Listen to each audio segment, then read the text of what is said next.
We good? Sorry. And everybody's in. Okay. When you're ready. I'm ready. We're live. Okay. Change our view. Good evening, everyone who's joining us online and in the room. This is our December 4th workshop. We have a few items of business, and then the bulk of our discussion will relate to short-term rentals. So a couple of announcements. We've had a couple inquiries about yard waste. Last week was the last yard waste pickup for the Village of Cold Spring. What you're probably seeing out is that Nelsonville had its pickup this week. So people were thinking that we had more pickups in Cold Spring, but ours are done. So if you have yard waste that you have not put out, you can take it directly to Royal. I think it's out on Route 52, is that right? And they'll collect it. You can take it out of your car there, but we're done with pickups for yard waste. There's a lot of houses that have their yard waste out right now. Like a lot, you mean a lot? I've seen maybe 5 to 10. On I 90. mean, yeah, 9, I think it'll just get picked up with trash. it'll get picked up with the They trash, can throw it out. It won't just- but if you want to be sure that it's separated. During our lawn yard waste season, it is separated, but we're out of that now. We can ask them if they would be willing to continue that, but last year there was an extra charge to Mhm. extend. No, I mean, I think we've done what we should do for the season. People need to know. Yeah, okay. And on the question of fall cleaning, so we'll be sending out, what do I want to say? Final days and times over the village website, email and social media, but Main Street will get its fall cleaning next week. And Bugs is going to clear one side at a time, a block at a time. So north side, block by block.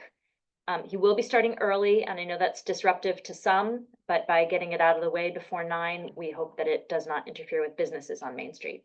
So you'll see block by block cones from 7 to, they'll go out the night before, from 7 to 9 in the morning, and then they'll move down. It helps them get the street done faster so that ultimately it's less disruptive.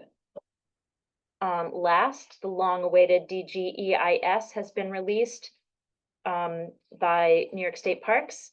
It is now on, they had a bit of a technical difficulty this afternoon, but it's now up on the parks website. It is also up on the DGEIS, I'm sorry, on the HHFT website. There's too many acronyms. The legal announcement did say that paper copies would be available at various locations, including Village Hall. We don't have those paper copies yet, and it was estimated by the HHFT staff that they'd have them in physical form here in the office next week. So if you're needing to look at it in paper, there's a bit of a delay until we receive them, and we can send out an announcement when we do have the paper copies. For now, electronic is the option on those 2 websites. Opportunity to request to vote, modify, or add anything to the agenda. I have nothing. Okay, moving on to board business. The first is approval of PenFlex for our LoSAP service agreement. This is a long-standing agreement that allows us to do the Fireman Service Award. Anything you want to add, clerk, by way of description? The PenFlex will also be preparing the GASB 73, which is a required filing, as well as preparing statements for each member.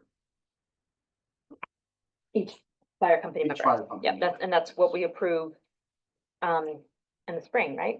Or winter? Correct. In the spring, after they give us their points, we'll approve the point submission. So this is our contract to continue that service. Any discussion?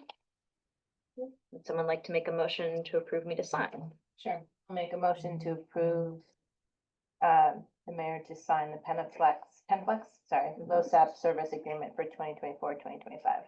All in favor? Aye. Thank you. Next is employee handbook proposal. I will turn this over to the clerk and trustee Woods, who are taking on this task. Okay, so, per the recommendation, the village has been The village hasn't had an employee handbook update in a number of years. An update's really required to bring the village into compliance with current state and federal employment law and to more adequately address the current human resource needs of the village. The village previously worked with village council to make the necessary edits. However, the process proved much slower and much more expensive than expected. Working with Trustee Woods, I have reached out to multiple vendors that specialize in public sector work environments to help us revise the handbook. Public sector HR consultants has a wealth of experience in public sector handbooks and HR compliance. They were able to provide local references for similar work with the village of Fishkill and the town of Wappinger, who both gave positive reviews. They have a consultative approach and expertise in the field that should help expedite what would otherwise be a lengthy process.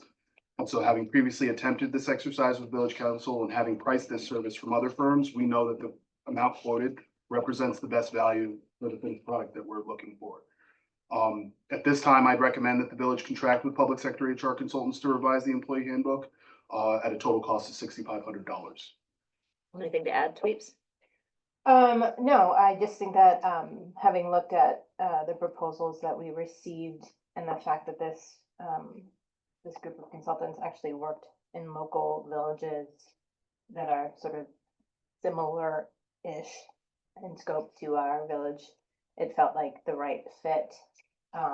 As the clerk noted, we attempted to do this ourselves, and I should also note that the working draft was done by previous boards, and it is very problematic, and it has been problematic. So this is something that really requires actual professionals who work in this genre to look at and to provide us a working document that we can then tailor to the village specific needs. So I think this is the right time to do this, and we need this for our employees.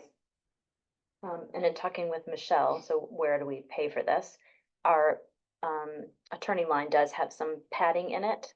And this is, if we were to work with the attorney, it would be way beyond this. So we have the money to do it in the attorney line, and I think it's the way to go to get it done. Any other discussion? Just a quick question, is the price under what we need for bids? We're okay? Professional service. So Okay. even though we don't have to bid it, Tweeps and Greg did talk with 3 different companies just to make sure that we were in a price range that was reasonable.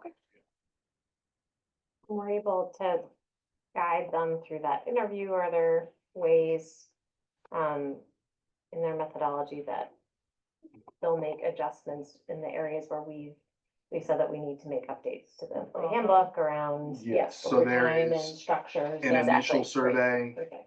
post-survey, they'll come back with an initial draft, and then we have unlimited tete-a-tete for Okay. edits. And But so- we can kind of inform them at the outset that Yes. this is an area where we need Yep. changes Yeah, and we need guidance. And the goal here is to get this done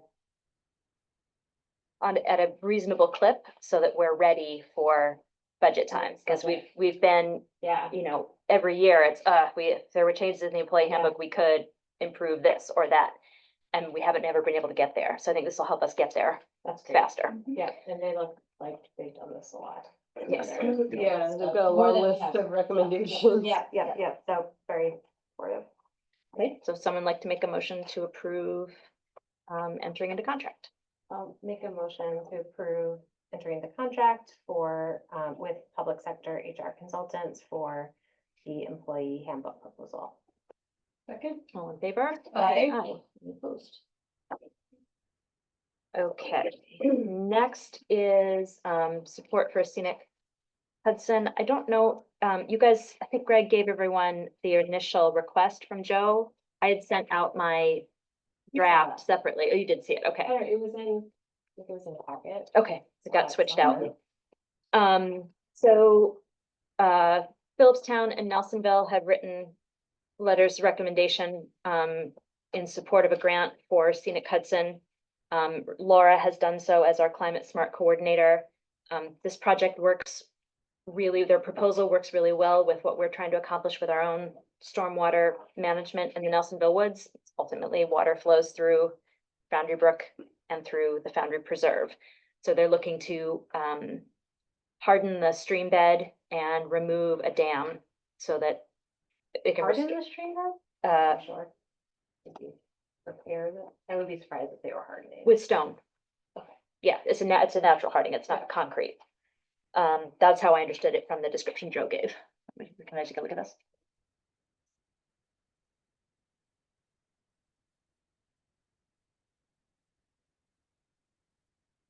I don't have the old draft.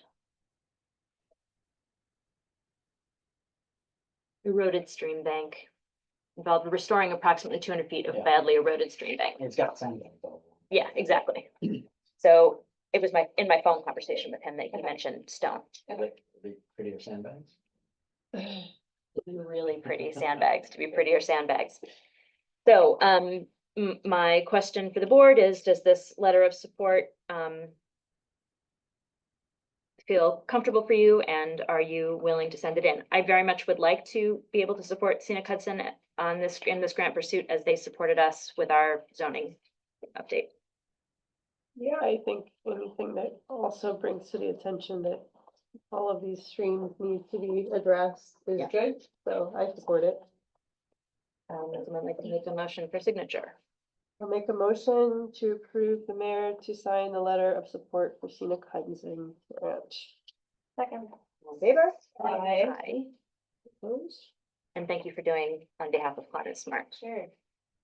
Okay, the last is also related to the July 2023 storm, where the Nelsonville stormwater system and our stormwater connection system connect on Pine Street. FEMA, we were not able to capture damage there in the villages, this village's request, but Nelsonville was as part of their repair and mitigation. It's right at the border on Pine Street near the intersection with Parsonage. This is not a complete repair of that intersection. There's actually a lot that needs to be understood and upgraded there, but it at least gets us a length of new pipe at one of the critical catch basins. So this is an intermunicipal agreement for Nelsonville to do that work on our behalf on our pipe. And they have, actually, they work with the same engineers we do, so Will is looking at both sides of the project discussion. It saves us money too. Okay, would someone like to make a motion to approve signing? Sure. I'll make a motion to approve the signing of an intermunicipal agreement with Nelsonville for storm water system improvement. Second? All in favor? Aye. Any opposed? Okay, who's got the bills? I guess I do. I make a motion to approve bills batch 7670 in the amount of $154,875.40. Second. All in favor? Aye. Thank you. The one thing to note, is that Michelle and, Abigail have been working to clear out old escrows, so there are, if you go through this folder, you'll see that there are corrections on the legal bills. It has needed to be sorted out, to separate and make sure that we have books closed on previous applications. So I appreciate that time they put in. Okay. Oh, I put that above, anyway. Continuation of discussion on chapter 100, short-term rentals. So I would like to start with slight reset. Does everybody have a copy of this? Yeah, this may be, I just did it for you. It's a really hard project because this is an emerging area of law. And we're also picking up from a paused project. A lot of time has elapsed, and I thought it would be important to revisit what the legislative intent was and why the village decided to attempt to regulate short-term rentals, and then go through where we are now. So the current law that's on the books was passed in late 2021. It's been difficult to implement and enforce. We started revisions and then tabled. But because it's a new area of law, we're actually benefiting from having paused because the case law has evolved in the meantime. And so we can learn from this, what other villages have learned the hard way, via other villages and municipalities have learned via lawsuit. So the modifications that we're working on now are based on our previous discussions, modifications to an earlier draft based on case law, and tonight we're going to talk about reality on the ground in the village. And I want to thank Aaron and Eliza, who have spent a chunk of time really weeding through local listings. It's been hard to pin down exactly how many are operating, and this is the data that's been compiled as an estimate as well, because it's properties become available and are not available at different times. So we've been guessing about 40 based on estimates from Granicus last year. And so Eliza and Aaron, I'm going to ask them to talk through sort of the why for doing the research, the methodology, and what you've come up with. And I've done just simple slides to talk us through, but I have not included data. So everyone has in your file an outline that's red and blue and black that accompanies the slides that Aaron and Eliza will talk through next. So I have for you, I hope we'll start with, goals, the sources, what you looked at, what you ended up scrubbing, and how that helped you narrow down, and then discuss the categories that you identified, and the conclusions that you've drawn from the research that you did.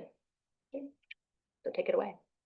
All right, so, Trustee Freimark and myself basically went through, well, the reason we did this was to get a real live picture of what the current short-term rental market in Cold Spring is, and to better understand how these proposed code updates would impact the property owners and residents who are currently operating short-term rentals within the village, and what amount of those hosts would be affected by this law. Like, would everyone still be able to participate or not, was kind of, the goal.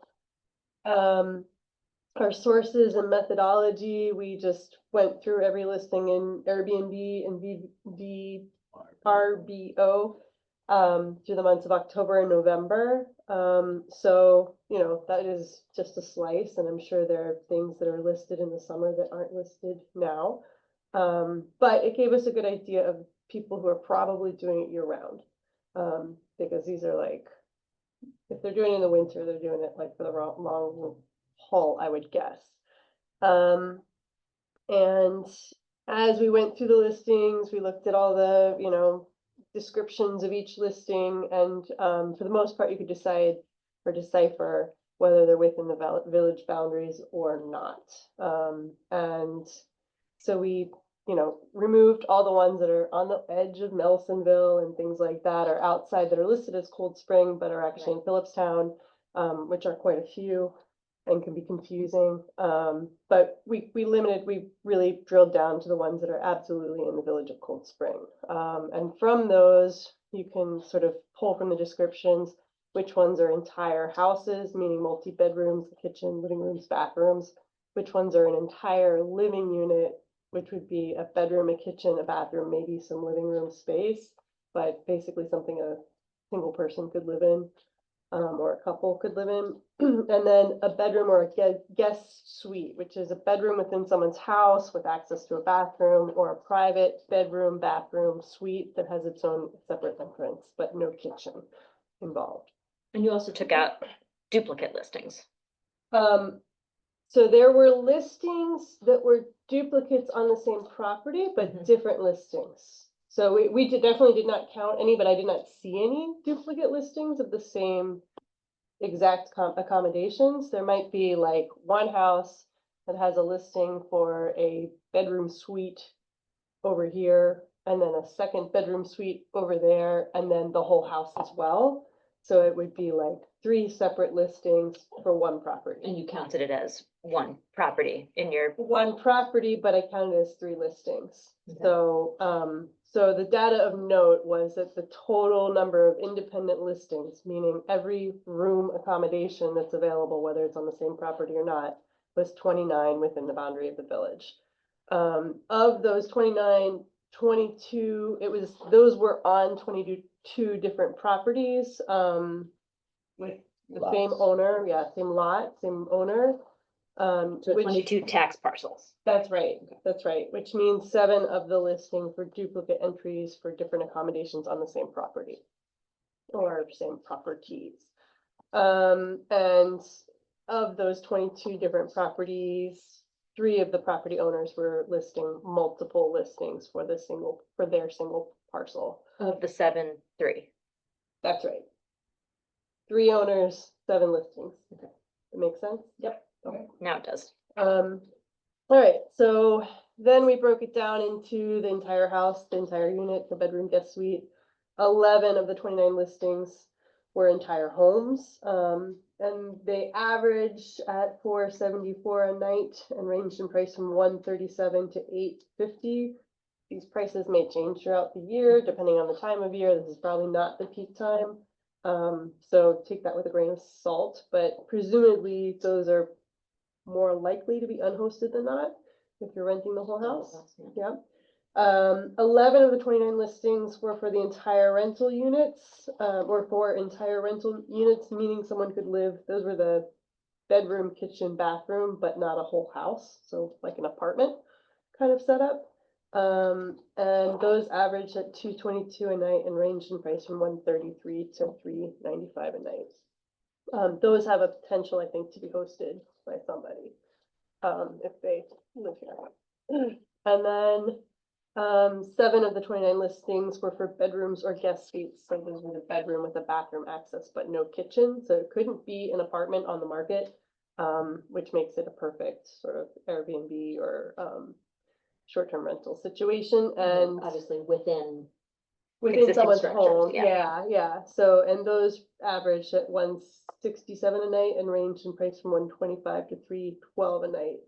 And I would assume those were most likely hosted, or if they would easily convert into hosted scenarios.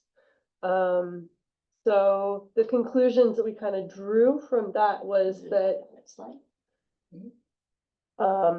entire house rentals will only be able to apply for the one-time permit, so the 11, so those 11 short-term rentals will be taken off the market for the year-round rentals. they'd be eligible for the West Point scenario. That's Right, right, yeah, okay. exactly.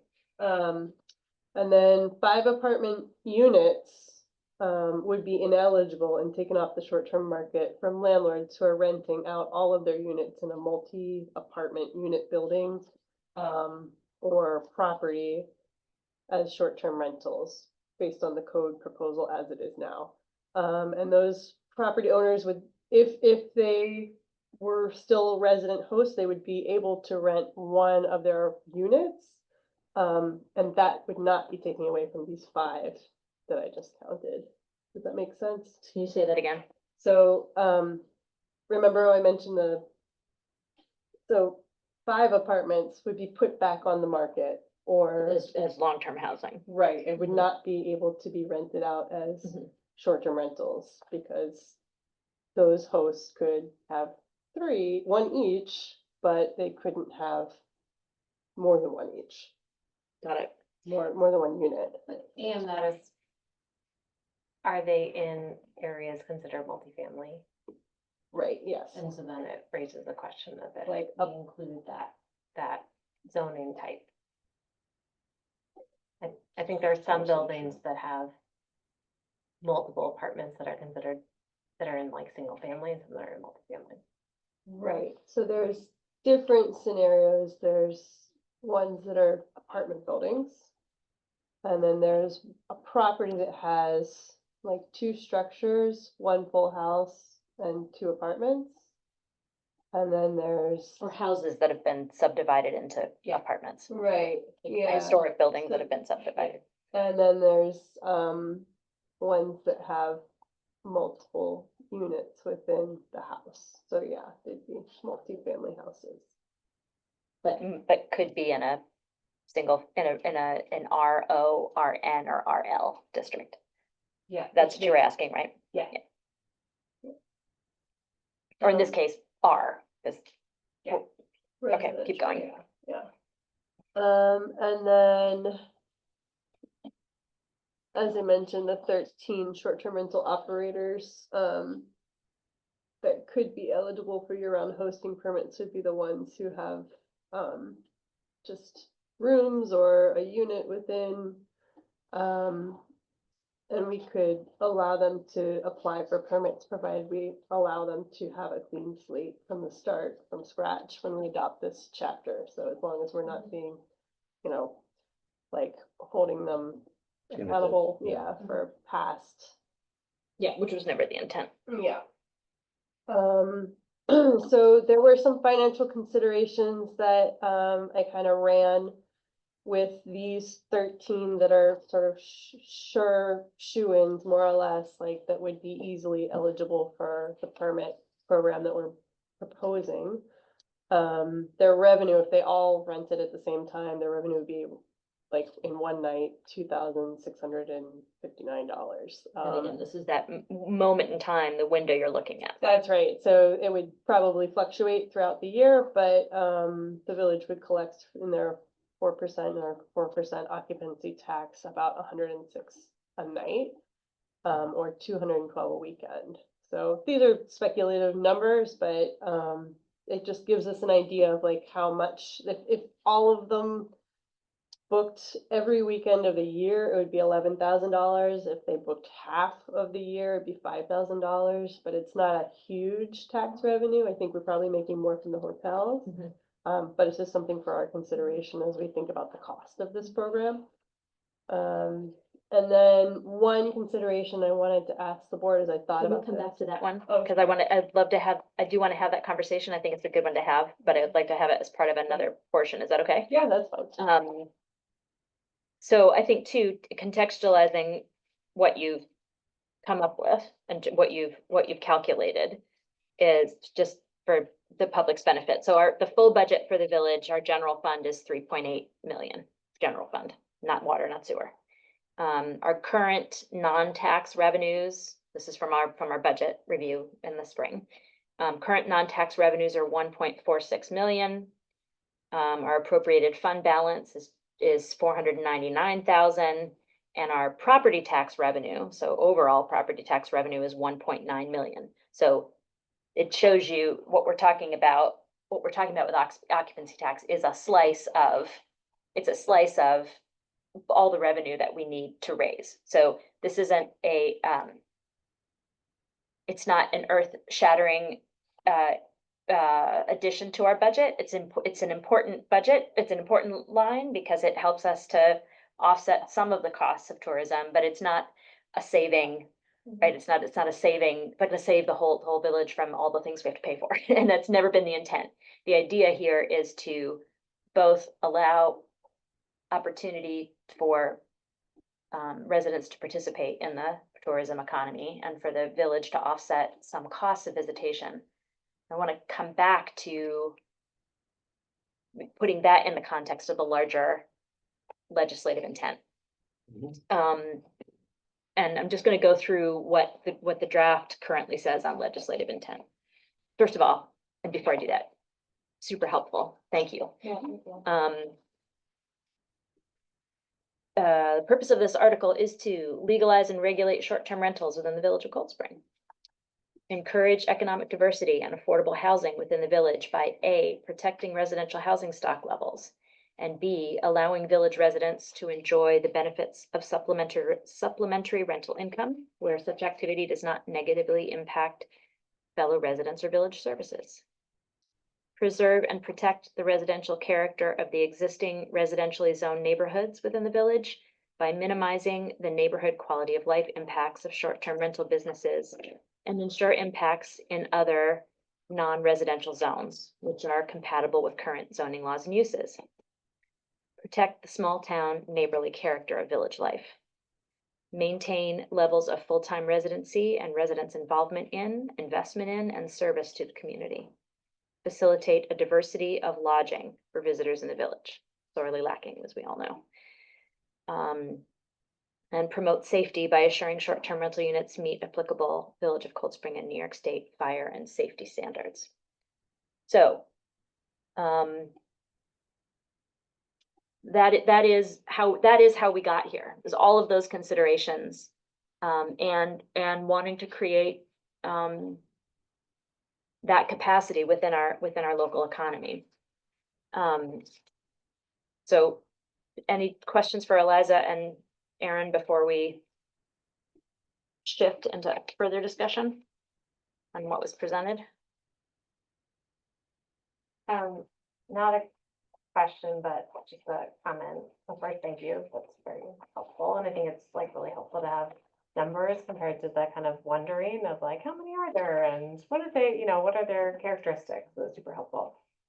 On the financial considerations, we should also keep in mind that they will be paying permit fees. Yeah. So in addition to the hotel tax or the lodging tax revenue, we will also get permit fees, which can help offset some of these. The purpose of that is to offset some of these operational Yeah. costs for us. And with every revenue source, just like parking, just like building permit fees, et cetera, we can't just look at the revenue side. We have to look at what does the revenue Yeah. cost to earn. Yeah. So I have asked the clerk and Michelle to sort of help us think about what the cost of the revenue is in terms of staff time, right? We have multiple staff members engaged with short-term rentals, both here and at town hall and code enforcement. Production of permits. I mean, the cost of bringing both the permit fees and the tax in. I think there's someone waiting to come in. Later, I right? think it's unlocked, right? No, The virtual. The Oh, online, yeah. virtually waiting to come in. No, no.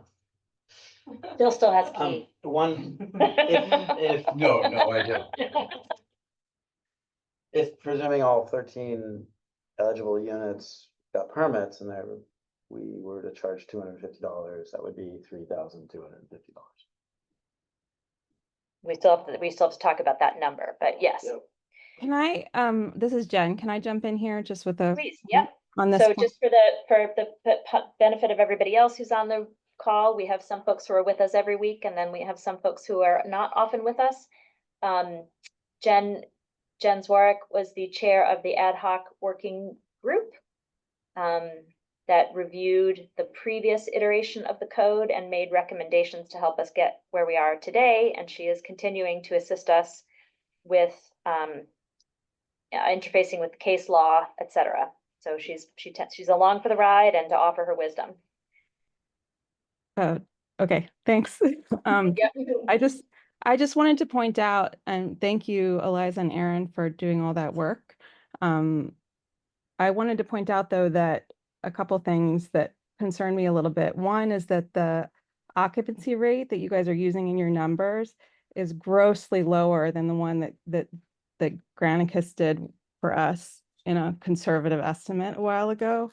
And in my experience, on the ad hoc committee, where people were talking candidly about their rental rates, it also grossly underestimates the amount of days that units are rented in the village.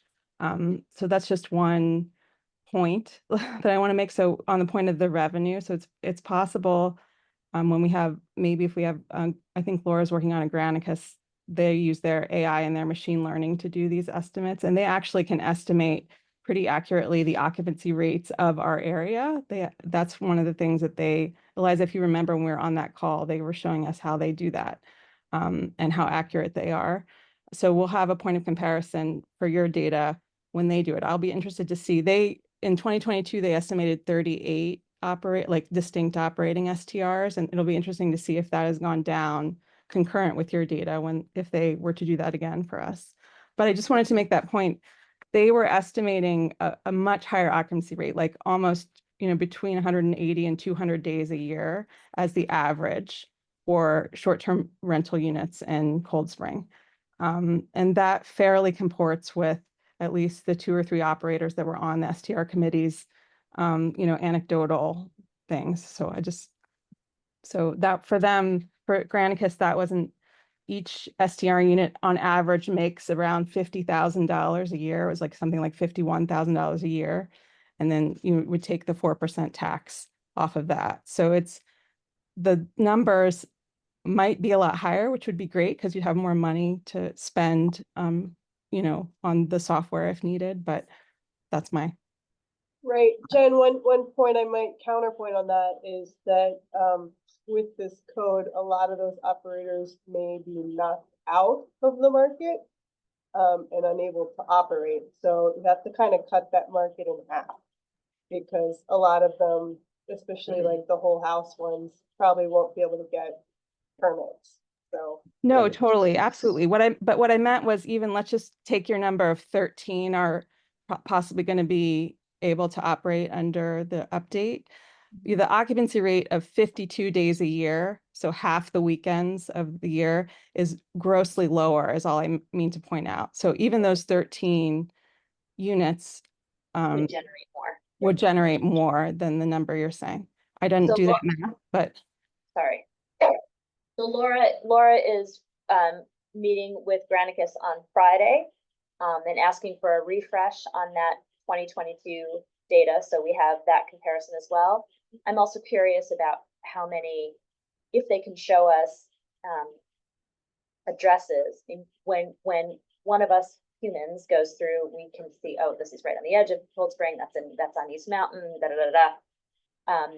So to ask them to provide addresses so that we can see if their number is so different, partially because of inclusions that we would have eliminated because they're outside of our boundary. So we're not making decisions based on this tonight, but I wanted you to be able to present it and for us to be able to talk about it. And then when we have the additional data, make informed choices about well, everything, but in particular, I wanted to talk about the cap. Is there someone waiting to come in? Oh no, that's your screen sharing, sorry. So both the code that's currently on the books and the proposed draft have a cap, but it has evolved over time. So it began as being based on a percentage of tax parcels in the village. This is back in 2020, 2021. And that iteration of the village board landed on maximum allowances of 33 hosted units, meaning the property owner is on site during the rental, and 16 unhosted. So a renter could be in the house alone without the property. And it had a lottery system for the distribution of those caps, which was just unworkable and not necessarily would not survive legal challenge. There was less consultation with the village attorney than there should have been in the development of that version. So the current draft, I think, is based on that 2022 estimate we had from Granicus. The maximum allowed is 40 hosted. In our conversations, we have eliminated unhosted, which is one of the things that drops numbers down. And we have created a new category of short-term rental, of one-time short-term rentals. We call it the West Point scenario, wherein people want to rent out their house for chunks of time during the year while they are on vacation or while they're making money from families coming for West Point, et cetera. We created that category of permit and it is unlimited. And we'll talk more about how that works in terms of drafting process, et cetera. And we removed the lottery, the unworkable and unlawful part. So we've ended with 40 hosted. we've had various conversations about accessory units, apartments, different configurations on particular tax parcels. What I am interested to see once we have the Granicus numbers and your numbers together is, do we actually have the cap? Do we have the cap too high right now? If 13 is actual operating, or let's say it's 15, let's say it's 20, that leaves 40 leaves a lot of market growth. And it seems to me that there is the opportunity to lower the cap, and hold impacts at current rates. 15 is really low. Rhinebeck has 15, a maximum of 15 by comparison, roughly equivalent population wise. And obviously, again, we're not going to make this decision tonight, but I'm throwing that out as an element to consider, that maybe we come down on the cap. And in bringing the cap lower, maybe we're also controlling for some of the other things that have been of concern. I don't know how others feel about that, but I'm throwing it out for discussion. My way of thinking about it is that, Thank you. hosted, requiring the hosted part is kind of a natural limit. Yes. I don't think that there's gonna be this bloom of people who want guests in their house all year round, just because we have 40 permits available versus 10. So I think that in itself is kind of a cap and will prevent much growth. And Just 1 second. Was the door locked when you Yes. tried to come in? He tried to come in the PD door. Oh, the police door, the front doors, can we just make sure the front door is open if anybody else is trying to get in? Oh, Phil came in, never mind, we're good, Phil came in. You there? That's the police department, the main door is on the other side, okay, thanks. Sorry to interrupt. so I think that the more we complicate this, the harder the law is going to be to administer, to follow, to understand. And simplicity is best, and I really think that requiring the hosted for the all year permits is enough. I mean, honestly, if you made it 30, it wouldn't make much difference, I don't think. But it's just, I think that is gonna hold it in. Right. The most striking thing to me about this analysis was that just by virtue of applying the draft law, that cuts down by 55% the number of listings. Right. And so, you know, our legislative intent here, the second one that we list, is allowing village residents to enjoy the benefits of supplementary rental income.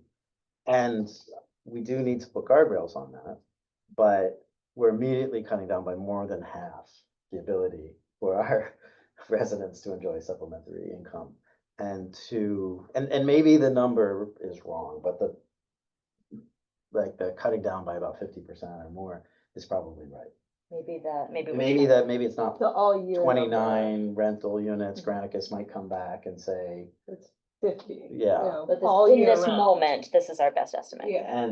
but it's the fact that the effect of the draft law on these rental units really reduces the amount of activity immediately. Yeah, that's the goal.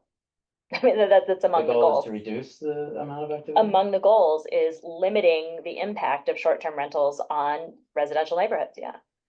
I didn't see that as a goal.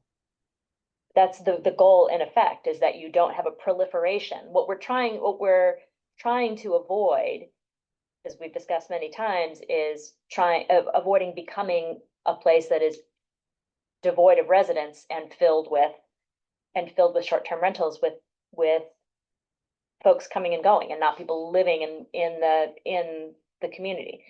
We're right, just so you know, I don't think you haven't been to a board member, we're a workshop tonight, yeah. Yeah, right. you know, we're having a workshop tonight. We'll contemplate public comment at the end, but right now the board is in discussion. Okay. Right now the board is in discussion, Irene. Okay. Thoughts? Sorry, you're talking about the cap. Mhm. I didn't hear everything that you guys, your comments, but I think that in a way, this particular piece will be better informed with real numbers from Granicus. That said, I do think that Additional number. yes, additional numbers, sorry, I don't mean real numbers, but yes. But I also think that, you know, to your point about keeping that the goal was to keep village life and residency and commitment to this place, whether you're volunteering or not, or living here, as an important piece of what makes Cold Spring Cold Spring. And so, you know, I agree that having, you know, lots of people doing SCRs is not, that wouldn't be I wouldn't enjoy that, I don't think. I don't think most people would. I don't think people moved here to do that, to live that way. That said, again, I do think having a number,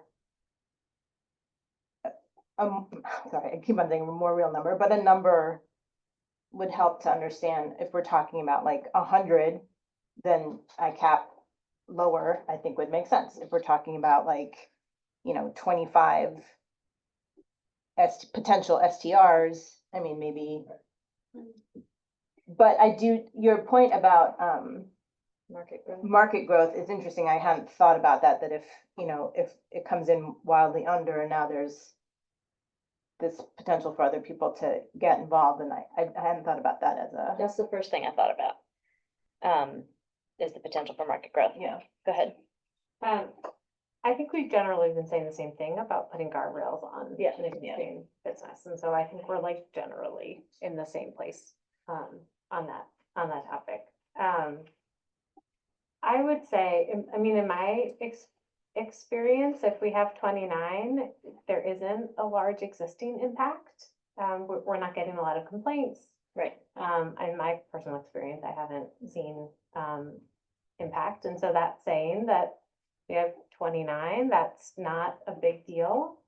So, but whether, you know, we change it from 40 to 29 or 40 to, you know, like, I guess I don't have a strong opinion. I do think, you know, we are saying that a number of the current businesses wouldn't be able to operate under the hosted rule, but business people, the goal is like, you find out what the rules are, then you adapt your business to meet the rules. So I don't think that necessarily everyone would just leave. I think they might figure out. Well, the they're currently potential operating. To adapt. Yeah. Adapt to the rules in a way that works for their business. So, you know, I think we can expect the short-term rental operators to look at the rules and then figure out, well, how, you know, are there ways to fit into it? It's So I think that entirely would be like a rational kind of business response to. Well, and right now, if you purchased a house and you're renting it as a short-term rental exclusively, you are currently in violation of the local law, the local law that's on the books. We're trying to bring people into compliance, and we're trying to keep the character of the community residential. I would agree with Laura that we, you know, 3 years ago, after post-COVID, when so many people were renting out spots, and there was anxiety about short-term rentals. There was a perception of impact that was, I think, probably exaggerated. It's clear that we're all living with short-term rentals right now, whether the number is 29 or 40, whatever it might be. And they're not having the negative impact that everyone worried about. So incorporating them into the local economy is a reasonable thing to do, but I think that all of the things that we've talked about as guardrails are the right guardrails to maintain character. So I don't feel strongly about that suggestion. I was just throwing it out for discussion of whether the cap Yeah. should be adjusted. Let me talk just a little more about Granicus also. Mhm. First of all, what time are you meeting with them? Friday afternoon. Friday afternoon. I would love to make myself available to help with that. I work with data analytics companies on the web all the time and AI companies, nothing in this space, but you know, just you also have a lot of experience in analyzing things, but if you want another point of view on that or another set of eyes for the presentation, I would be very curious about this.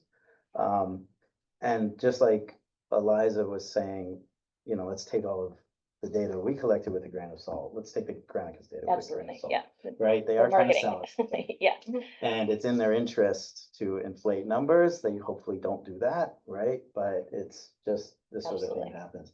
What I do trust a lot more is what Jen was saying and the experience in validating that with a couple of operators about occupancy rates. I think that does make a lot of sense to me.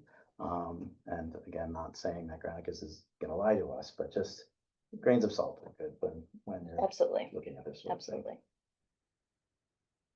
Jen, do you have anything to add at this point? No, not particularly. I don't, for on the issue of lowering the cap.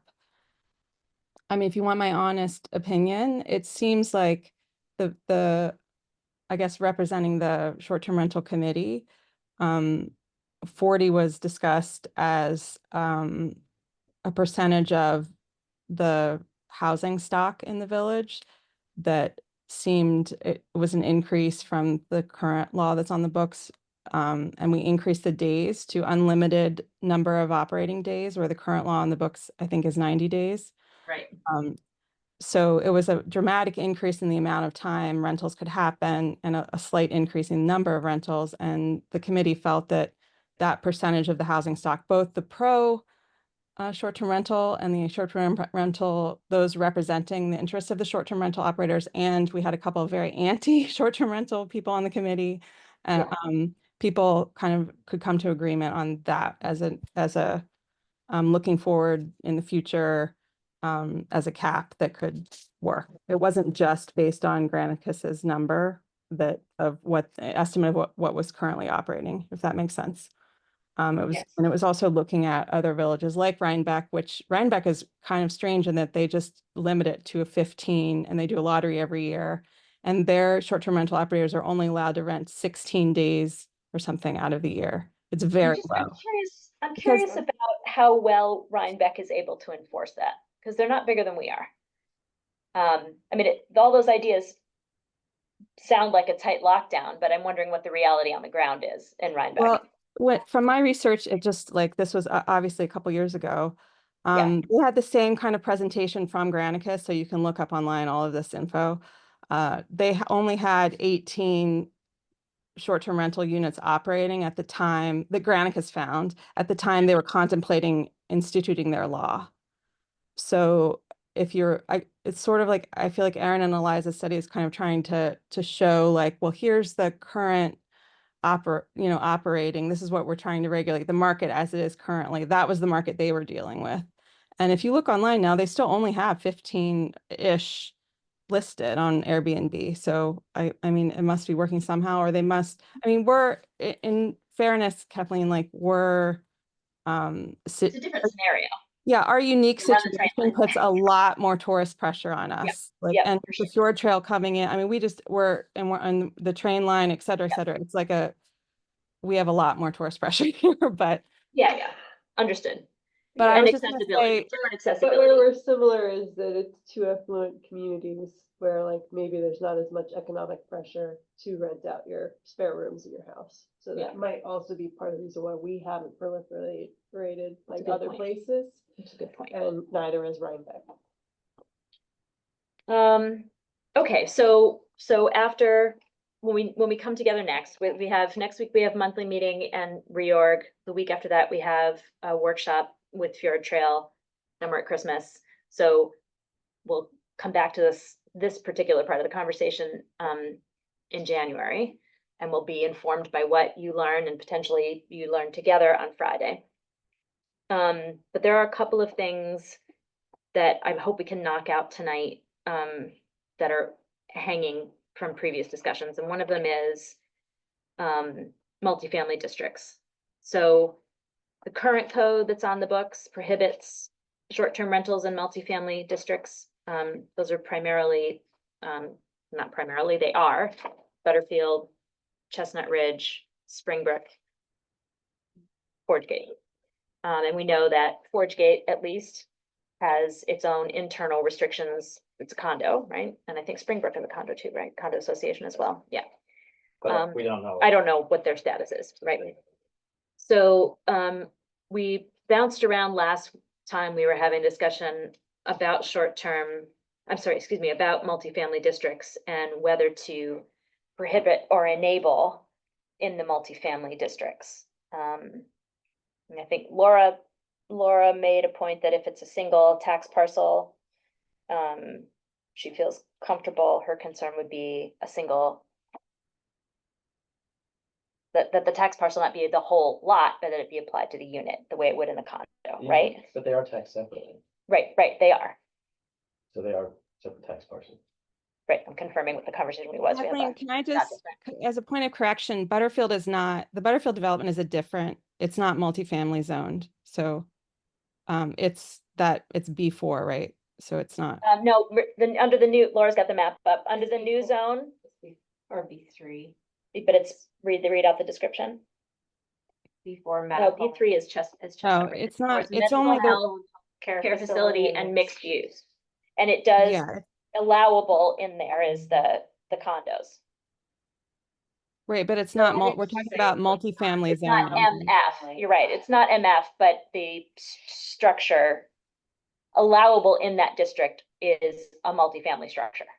We would have to, I think what she's saying is, in the. You'd have to language, enable we it would or have to we'd have to specify by zoning by zoning designation. Got it. So imagine that I'm talking right now, little m, little f, multifamily, right? I think Oh. I understood us to be concerned about all of the multifamily properties. But are we talking about something different? Are we just focusing on the specific multifamily Just zone? for sake of Yeah, clarity, you yes. guys talking about what zoning areas we contemplate for this, because it's Well, clearly I understood differently than what you all think, so maybe I'm the one who's the odd man out. Jen is saying But you have to, multifamily Kathleen, as the actual MF, and you those have are, to Laura. you're- Go ahead, Jen. you have to specify the zones that they're allowed in. Yes, So yes. We need to talk about it in terms of the zones we're talking about it. Are we talking about the PMU zone then, the B4, the B3, the B2, everything that happens to have more than 3 residences in one building? Or the line in the code is, all I'm saying is it has to, we were talking about adding MF to the line in the code. That's the question. And so if we're not talking about that, if we're talking about adding other zones to be allowable, we should make that clear. Okay, so I think I'm the only one who was unclear. Everybody else seems to be clear that it was, the discussion is I only thought that referred to as. MF. It does refer to a zone, but in my head, I was thinking about the parcels that have. I'm the one who's wrong. Just forget everything I said. But what it says currently is that it's allowed in RO, RN, RL, and B1. Right, Zoning which is, districts. B1 is Main Street, and the others are the residential districts, single family home districts. And so then I think we're saying by exclusion, all of the other districts are not allowed. Correct. So we could decide whether there are other ones that we want to add into that, including like Butterfield or. because of the parking requirements, most of Main Street would be excluded. Some of Main Street Right, with right. off-street parking would be, but most of Main Street would be off limits. Yeah, that's a good point. So I'm probably the one who prompted some of this, and my thought process was, imagine a condo at Forge Gate. wherever, and it has a couple bedrooms, and someone decides that they want to rent out one of their bedrooms. Functionally, that different from a house renting out one of their bedrooms. It's not taking away housing because it's hosted, and so it's in somebody's house.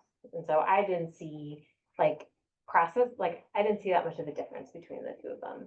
I'll say the thing that worried me from what you wrote in the memo was the idea of, say, an apartment building, like on Main Street, where it's owned by one person and there are 3 apartments and you live in one of them and that's considered hosted and then you're renting out the other 2. To me, that takes away. But it's housing. limited to one, would be limited to one of those other units. Okay, so limited to 1, but that to me gets to the, maintaining housing. Housing stock. But this point about what's considered in zoning, excluding MF doesn't do anything about that. So I think we just have to figure out, like, without the zoning labels, we have to figure out what we're trying to Solve solve for. for, and then we can figure out what the labels are.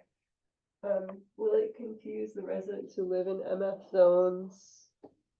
If their condo association says they can't and the village says they can't? Is that a concern? Or do we Well, I reach mean, out to they're them? they're private associations, they can make their own, condo associations can make their own rules, Right. regardless of what. They can be more restrictive, but not less. Okay, so maybe we don't have to There are worry probably about other that. cases where we say that something's allowed and then the rules are different. Yeah, but I like your point that it's like, if it's just a room in someone's house and they live there, cause it has to be hosted, again, hosted really kind of like Narrows it down. prevents anyone from having an apartment in the city in their weekend condo and they rent it out to Airbnbers all the time and pay for it that way. Like, Right, that's with not no gonna one in happen residence. if they have to be a host. So, to Laura's point, is that something that would the board like to include the distinctly MF districts, not talking about B4 and B3, Yeah. in the allowable areas?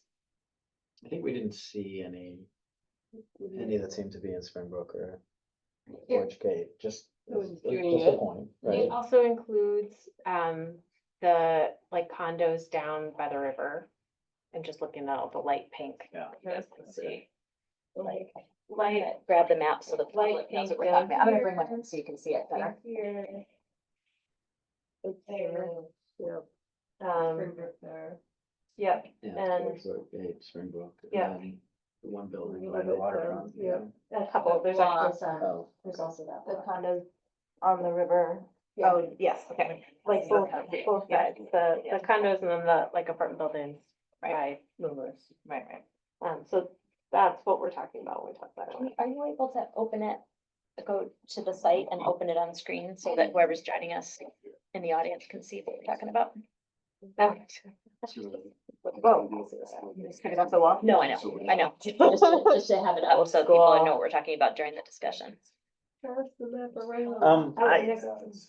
I agree with your reasoning, right? It's, Right here, but I'm generally. those are,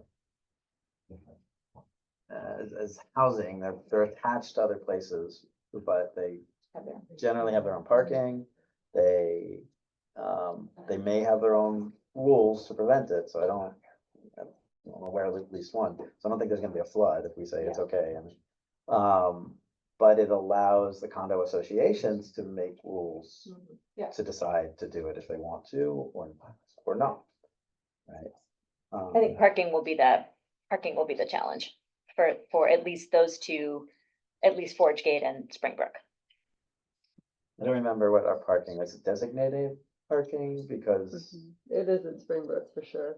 Oh, you mean in the draft? you Forge mean? Gate, there's designated parking, but I mean in the draft, because there's also visitors parking. But I don't know if that meets our parking requirement. Yes, we designated visitors parking within the Yeah. complex. I mean, the host could park in visitors parking. Yeah, and I then- believe it is. I mean, I think that that's. They that's have a about- single parking spot per apartment at least, right? An Yeah. off-street space available, But one designated.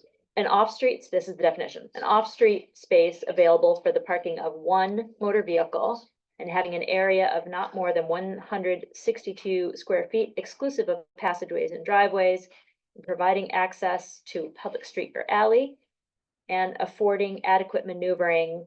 And my suggestion was adequate maneuvering space for a motor vehicle. So that's gonna knock out, because every one of those apartments has one space, right? No, but No, they no, could. 4K, there's one designated space and one visitor space. For each apartment? They're not designated, but for host parks and a visitor space. and Oh, I it see. Opens up the designated to. So they will have a spot they can use. Yeah. So now that I'm clear on what we're talking about, because obviously my head went It makes in more sense completely the now wrong why- direction. why we were Now it putting makes sense, together. yeah. Yeah. I'm comfortable with it in those areas because they are individual tax parcels. My question would be, would there be we have limited developable parcels in the village? The likelihood of a new, the largest parcel that's left yet to be developed is not MF, it's PMU. It's planned mixed use. And we have not included that as permissible. So I don't see a future, I'm trying to think of unintended consequences. Yeah. I don't think there are any. You're Can I mention one just that Yes, came up please. before that you guys might not be thinking about?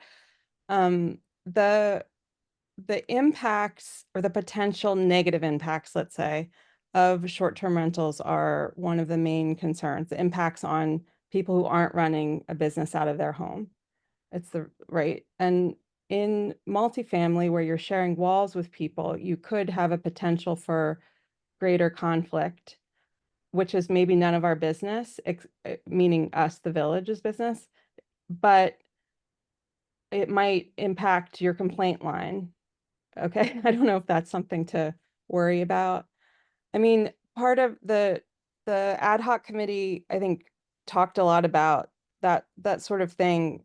Like, that's why you allow hotels and bed and breakfasts right now, our zoning code, only in certain districts that aren't the residential small lots, because the impact of that hotel activity is greater when you're closer to your neighbors, and the driveway is actually right by your bedroom window of your neighbor, and that sort of thing. So those impacts are amplified when people are living closer together and sharing walls and sharing driveway spaces and sharing stuff more. So that's just my concern, I guess, that you guys can discuss. So Well, you could make that argument, though, in many parts of the village where we have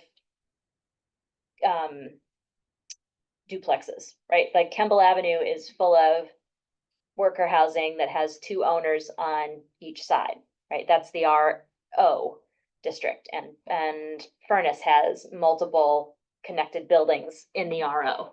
So, I mean, I guess that kind of argues against. Yeah, I mean, I know lots of people who have beef with their neighbors. We can't outlaw neighbors, but That'd be amazing, though. we can't. So I don't know if this is a problem for us to solve through this. Well, I mean, there are stops, or there are, that's not the word that I wanted, but there are mechanisms in place, right? Currently, already, even without this chapter, the noise ordinance, right? Disorderly conduct. Right. We have mechanisms to address Those problems. whether they occur in a single family home or in a condo. And ideally, I mean, the other piece of that is that it'd have to be hosted. So there is accountability, or at least the hope is that there's accountability with the person So living there. And there's another layer of rules in between the family and us in the form of a condo association where, they can make their own set of rules and complaint system and everything like that, because they also have rules about making too much noise or bothering people. Just hours on and a things general like that. daily basis, yeah. There's lots of layers to this, and I'm not sure we need to add, more restrictions for that. I think I don't particularly see a big issue adding it, and if it gets really bad, we can take it away. Right? Because we can go through this process Working again. process. What? Well, it's harder to walk back. Yeah. Once it's established, it's much harder to walk back. Yeah, yeah, and I mean, the largest concern of all the literature about this issue is mitigated, this is why Laura, I think, is bringing it up, is mitigated by the hosted. The largest concern is affordable housing. These are the most affordable housing units in the village that you're talking about here. So if we were discussing allowing short-term rentals unhosted in these, that would be like, I would be screaming and yelling here because that's exactly what we don't want to have happen. But what Laura is saying is that this is protected by the hosted requirement. So it's not gonna, families are still gonna be living, or people, residents are still gonna be living in these houses, but it would just afford them an opportunity to make the extra income without, possibly without the impacts that people are worried about. I wonder if we want to, this is, if I'm getting a little bit, yeah, thank you, Jen, and I agree. I think I'm now more concerned about the idea of in one tax parcel, multiple homes essentially, that then can become one unit that used to be rented out separately, that now, like, a lot, like, I think that that is, like, I think that that's more the area where What do you mean? I'd be Yeah. concerned. I don't know that I understand Like what an that would look apartment like. building Like or- a triple decker that is one tax parcel owned by one owner, maybe is normally rented out as 3 different apartments. And then given our definition of residence as the place where one lives and tax parcel, and like our definitions would allow for the host lives on one floor, I guess that it's still only one, but like then a full apartment becomes a short-term rental. But I you're think limited that- to one permit per parcel, so it applies to one of the dwelling units. Sure, but you could, I mean, in its biggest iteration, that could be 40 apartments in Cold Spring that now become short-term rentals. All But have to have a host who lives there, but that's not that hard to find maybe. Help me understand what you mean. I'm not following how it could get, I'm not I'm, imagining I'm, scenarios. I'm building that up because maybe like logistically there aren't buildings that could be, that could be configured in I mean, that there are way. certainly buildings that have fewer than 10, right? They have 4 apartments. And those apartments, if it's owner occupied, if the structure is owner occupied in one of the units, the owner can be eligible for one accessory unit. So one apartment could become short-term Yes. rental and the other 2 need to be long-term rentals. I think I'm asking the question, is that our intent? Like, And the alternative would be Because prohibit short-term rentals and encourage long-term rentals in the same area, I think same space. Is I that would what say when I first thought about what it meant to be hosted, I was thinking it's one of your bedrooms, or it's maybe you turn your basement into, you turn like your kind of single family home into like carve out a piece of it and that's the short-term rental. I think there's this, we have the possibility of it being, It's a mother-in-law apartment, right? And I don't think so. I think it's the possibility of something that it could otherwise exist as a fully separate rentable apartment. Because it has a kitchen and it has a bathroom and it has like all the Yeah. separate pieces. But I to be think an that's why apartment. we're saying, I could find it in the text, but only one unit of if there are multiples on a tax parcel, multiple dwelling units on a tax understand. parcel, only one of them can be a short-term rental, whether if the owner is physically in it or it's a separate I unit. understand. I'm just saying that it, This is the like- third category. like, this is a, I think that if you look at I think it would be rational to look at our existing rules and see that that's a possibility and that then we lose, long-term rental. we were beginning to have this conversation in the last Right. discussion, where we talked about fully enclosed apartments, basically. Right, that weren't in an accessory structure, that were part of the main structure, and the discussion was exactly the same. Should the mother-in-law apartment, whatever, it's probably not the right. The grandmother, granny apartment, they're Granny called. apartment, okay, should that be, taken off the option because it's, better for the goals for that to be long-term rental as opposed to the short-term, right? And I don't think we came to a conclusion on We that. didn't. I think I think you'd knock out 80% of the market now if you went in that direction. But we wouldn't, if we take that direction, we might as well just ban short-term rentals, because I think that most of the units there are someone's separate apartment in the basement that has a kitchen, a bathroom, a bedroom, and like living space. It could be an apartment, they could rent it as that, but, you know, whether, people have fluid lives, however they're using it. It's being used in this way, and if we decide to take entire units off of the table for short-term rentals, we might as well just shut it all down. Well, I think the goal, my understanding of the goal is to of one of the goals is to maintain as much, rentable, I don't mean affordable, like, because really nothing's Nothing's hugely perfect. affordable in Cold Spring, but market rentable, long-term apartments for that class of housing to continue to be available in the village. And what, there is a difference between getting the highest and best use for a parcel and a reasonable return. And reasonable return is what we cannot stand in the way of as regulators. We are not required to make possible the highest and best use of a parcel. So it might be that that a building with 5 apartments, the highest and best use would be to rent each of them as a short-term rental and make a whole lot of money all year long.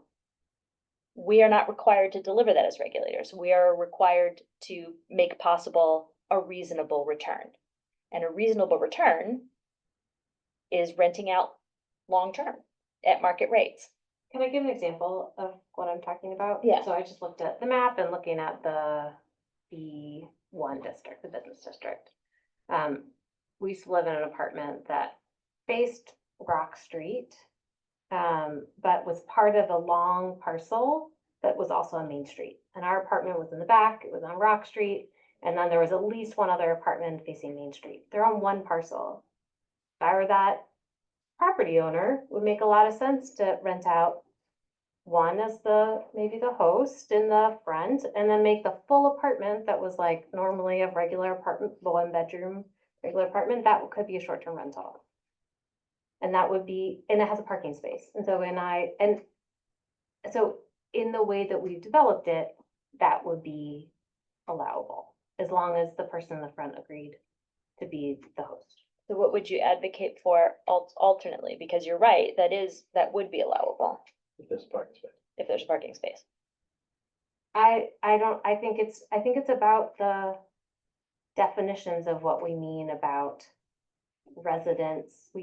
Residence is just like the place where you live in our, like, I think it's something about defining it so that, So we have if dwelling there are unit. multiple. Sorry. So that the host has to be in the same dwelling unit as the short-term rental, something like that. I'm comfortable, myself, in my opinion, I'm comfortable with a unit, another dwelling unit on the same parcel being rented out without the property owner sleeping in that unit, right? For example, I live upstairs, I have an apartment downstairs. I want to rent the apartment downstairs as a short-term rental unit. I have parking available, I'm living on the parcel. I'm comfortable with that. What I would be more concerned about is entire buildings of apartments going over to short-term rental. So I don't know, maybe our concerns are different. And I just wanted to, there is work to be done in the definitions for sure. A, for concordance, but B, it's confusing. It's a little, like, we have an accessory building, which the legislative intent with the zoning code between building and structure was a building is meant to be like a shed. It's small, not habitable. An accessory structure could be habitable because it's large enough to accommodate a habitable structure. So I think having accessory building in here versus accessory structure is confusing. It makes sense in the zoning code, but the building doesn't make sense here.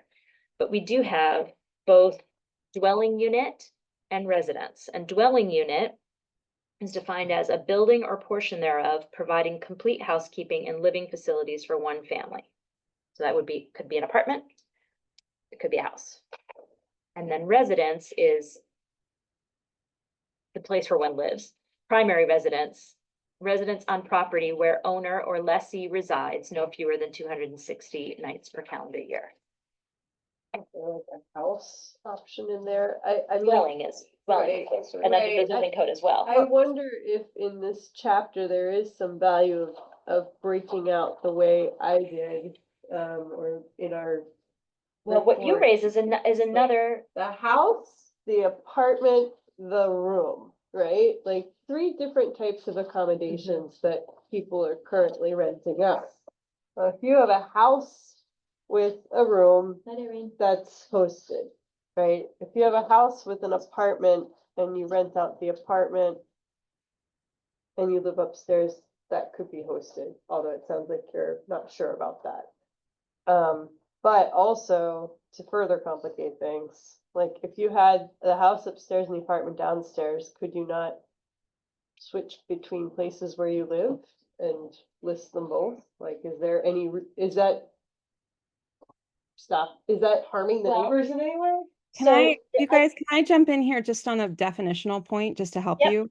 please, So this needs to be tied to the zoning code language. We're not Yep. going to invent new language here. yes, right. So we need to talk about, there's no legal, in my understanding, and I think we maybe need some advice from the ZBA here. Yep. I'm not an expert. And it's my understanding that there are no legal dwelling units in a single family house unless they are these approved accessory apartments, which are brand new, that the new zoning law just allowed. You either have a 2-family house legally on file with the county, or you have a 3-family house or whatever. You don't, single family houses don't have a legal dwelling unit in them in Cold Spring. That's my understanding of the law. So when we talk about dwelling unit, I think we're talking about a legal term here, but that we need some advice on that from someone who knows. That's one point. And the second point is there's a difference between accessory apartment, as we've defined it now in our zoning code, chapter 134, and accessory structure. So the ad hoc committee's recommendation to you is to continue to prohibit short-term rentals in accessory structures as it is currently in the current law, because almost all existing accessory structures, like 90% of them, are on a property line, the rear or the side property line. And most people, I would wager, unless you're operating short-term rental, most neighbors don't like that added impact. The process for turning an accessory structure into an accessory apartment legally, dwelling unit in an accessory structure, exists now in Cold Spring.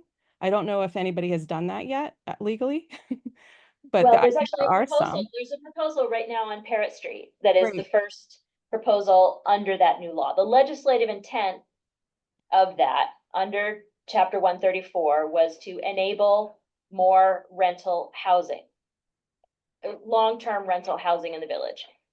The zoning code, because this is a separate chapter, the zoning code currently does not address short-term rentals. My suggestion, which was for a little further down my list, is we have this baseline discussion tonight and we articulate in writing to the zoning code what the goals are we're trying to get to, and we refer this chapter for them to look at and give guidance on how to structure this so that they can work with it, because they're the ones who will be managing appeals. And so that we do have the concordance that we're all trying to get to. So that adds a bit of process, but I think it's smart to have their eyes on it at this point. Have we addressed the concern that you were raising, or no? Well, I just like, for example, the Laura's example of the apartment she used to live in that was in a separate structure on Main Street, a separate complete structure in the back. So that's probably a 2-family or a multifamily house legally on file with the county, I'm assuming. But some people have like a like a barn or a garage that has a bedroom that their family stays in, oh, you know, when they come visit or whatever, that isn't legal, quote unquote. It's not a habitable space or whatever legally on file with the county. It's not a separate dwelling unit, even if it has like a kitchenette in it or something. So it's like two different types of things that we're talking about here. And The difference is residential use versus commercial use, and this, what we're talking about tonight, is commercial use. But Jen, you bring up the point that maybe part of our we've been talking about what zone it's in, but it could also be how it's classified with the county. I mean, maybe that's another way To make it that we make the distinction more clear. right, and Laura, it depends on your concerns, because if your concerns are to protect apartment housing, legal apartment housing, then yeah, all of the duplexes that are across the street from me, the two families, those are going to be the most attractive to run a short-term rental out of, because you can live on one side and rent the other side out. And so you go from having two apartments theoretically to just having one and a little hotel. And I don't know how many properties those are in the village, but I'm just speaking to your concern about taking, you know, what otherwise were year-round rental complete units off the market. You could easily quantify the possibility or the potential for that just by looking at our tax maps. But the other kind, it's that entire block on the south side. It's Kemble and it's Furnace. I mean, those are blocks where they're full of that scenario.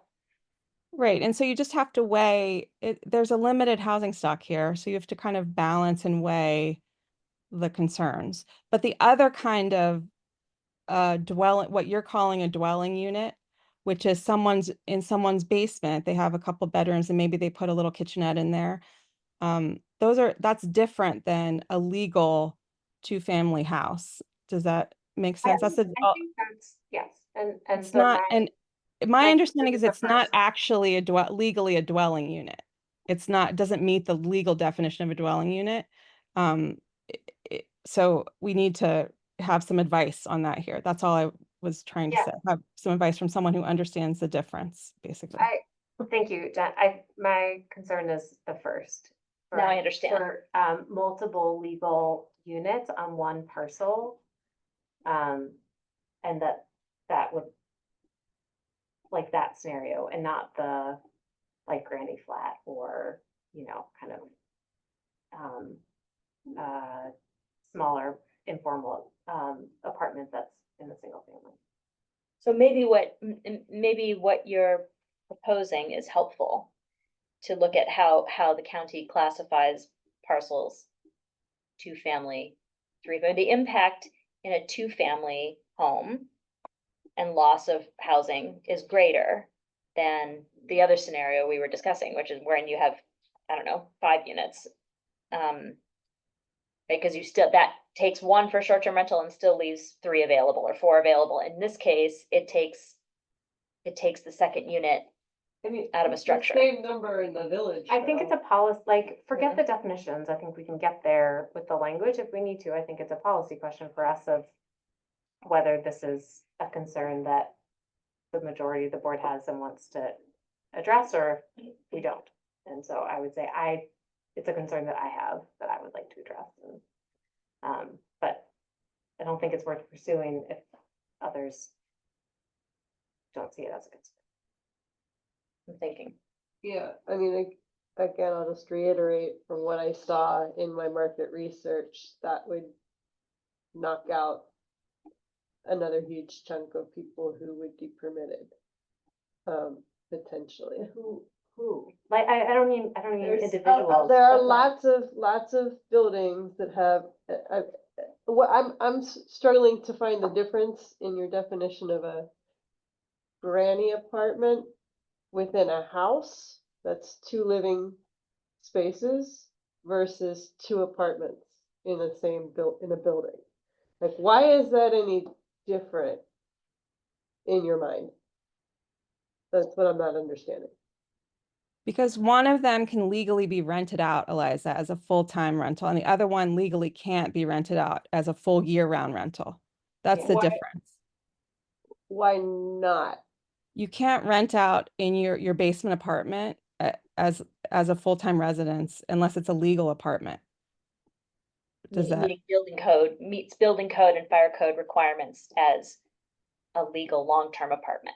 So ceiling heights, egress. Okay, but presuming they are, or even in basements? So for the argument that short-term rentals would take a potential long-term rental off of the market, that's moot, because Right. you can't have that scenario be a long-term rental legally. So, so there's no reduction Yeah. in. Yeah. If in you're defining rental it that stock, way, Yeah, right? but there is. But in the apartments, and why, yes, if you have multiple apartments, have one of them be a short-term rental instead of a long-term, I think that is different. And I think you're right, it's a question of, well, how do we weigh the interest in having long-term here versus the interest in allowing owners to have this as an option for ways to make money? I mean, that becomes a bit of the question, right? Did I frame this Yeah. pretty well? Yeah, that was actually helpful. Yes. Okay. and just to add one added layer that I think you guys should consider is this new accessory apartment, which is a specific definition that's like, it's very small, it can only be one bedroom, it has an approvals process with the village, and the legislative intent of it was to allow people to have their parent live at home with them when they're older, or have supplemental income by renting year-round a legal dwelling unit, allowing tiny apartments to legally be defined in the village. So those are kind of like a third class almost, because they're very small and they're like, their square footage is limited. You can't get an accessory apartment approved unless it's under a certain square footage, and it can only be one bedroom and only 3 people can be living in it, up to Can I 3 read it people. out, Jen, from chapter 134? So accessory apartment is defined as a separate dwelling unit with its own cooking, sanitary, and sleeping facilities, and occupied by no more than one family for living purposes. The lot on which an accessory apartment is located must be the principal domicile of the lot's record owner of title. An accessory apartment is incidental and subordinate to one family dwelling located on the same lot, and may be located in the principal building on the lot or in an accessory building.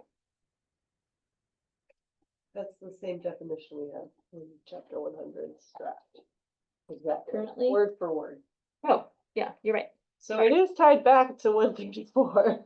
Yeah, But it because sounds like, I added it. That's why it's there. I added it to there. Good job. but it sounds like it's one thing to have it added definitionally. Laura's saying we need, she's concerned about how it's approached from a policy perspective and how that policy is reflected in the language of the chapter. Yes? Well, at this point, I wasn't talking about Yeah. that's another- accessory, that's a separate, can we handle No, that? I think, I think for hosted, there are 3 things we are considering here, right? 3 types. Is the accessory Building. building, thanks. The apartment within the unit and the spare bedroom. Right? And the apartment, you mean a formal A apartment or full apartment within the structure, regardless Could be of, rented yeah, as a yeah, which could be a Full-time. multifamily house, or it could be, an apartment, with a separate entrance and all of this stuff. I mean, to me, these are the 3 different things to consider. And, the committee's suggestion is that accessory buildings are not allowed, Mhm. right? Your proposal is that, not proposal, you floated, whatever, apartments are not allowed, which should only leave us spare bedroom. apartment, as we've talked about, divides into different categories. Right, you had just explained that there's a formal listed with the county as a separate dwelling unit. And then there are, I don't, at least Illegal informally, apartments. accessory apartments that are within a know building. about it. So So I think it's worth. the illegal nature of it means that it can't be, it's basically a spare bedroom at that point. That's in my mind. Yes, but it functions differently I think in a short-term rental, business, it sells differently than a spare bedroom. Okay, So I'm not saying it, that I'm taking out all of those that I think you found in here as existing, as like renting now. It, It might.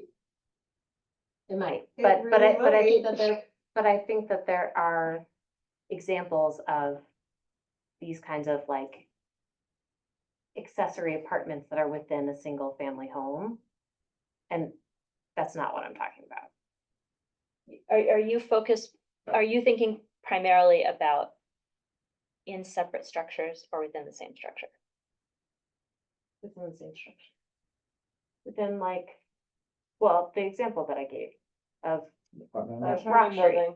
It's, they're attached to each other. It's one physical, you know, they're attached, they're on one parcel. But they're probably two legally defined apartments, but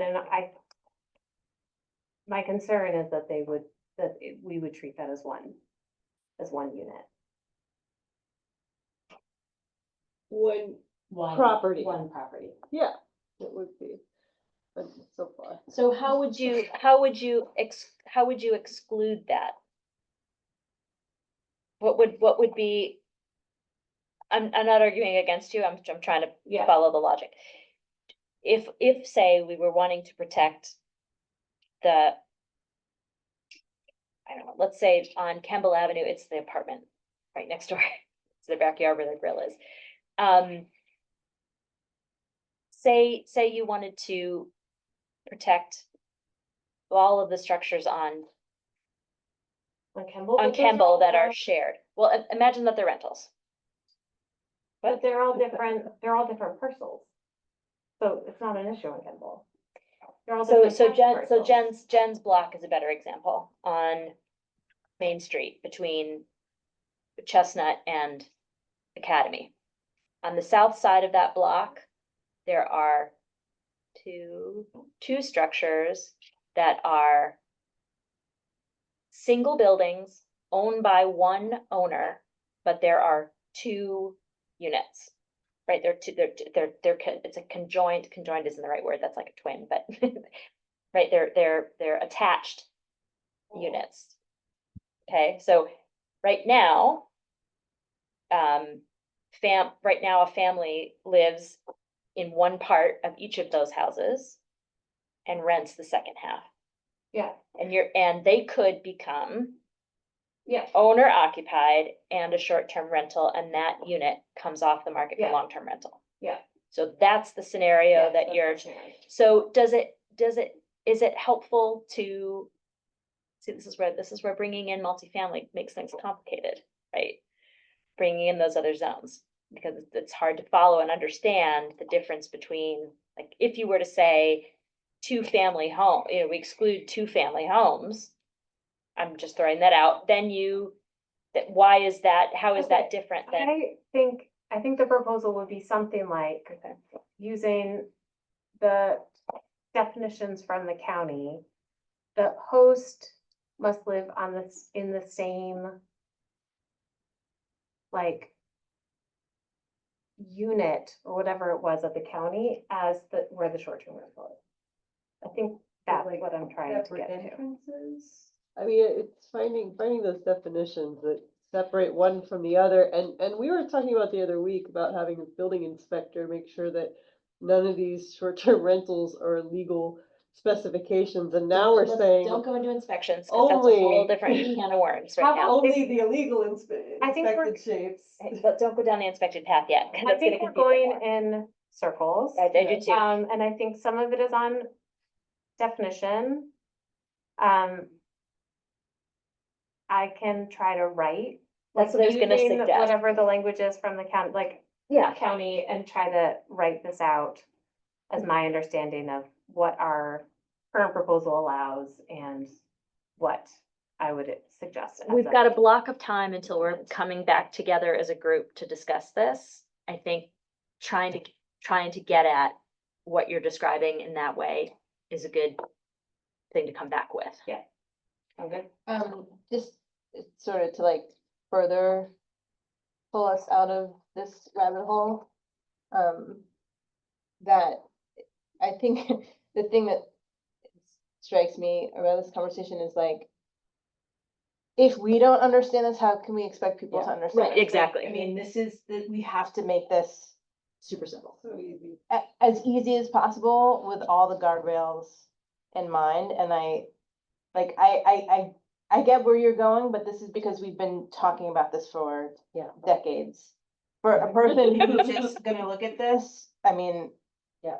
There's no incentive to become legal if it's gonna be written like kaflooey, and I think like, kaflooey, yes, is That's the the technical technical term, term. that's right.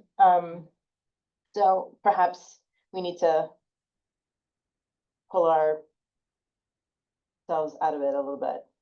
Right. Pause. For some like definitions that are normal human terms Yes. will be really helpful, And also, and I yes. don't know that chapter 134 is necessarily helping us there. Right. Like, what the heck is an Most people are- accessory apartment?